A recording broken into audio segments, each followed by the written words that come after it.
Everyone has 24 hours in a day. So why do some people succeed while others struggle to keep up?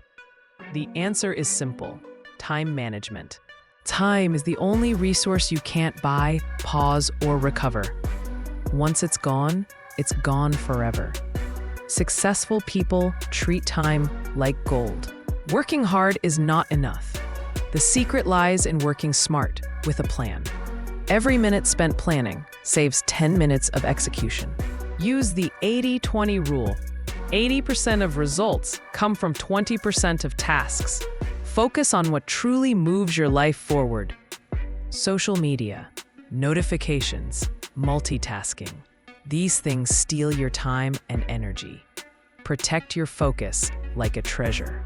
High performers start and end their day with clear routines. Morning and evening rituals build discipline, not stress. Use calendars, to-do lists, and time blocking, but don't let tools replace discipline.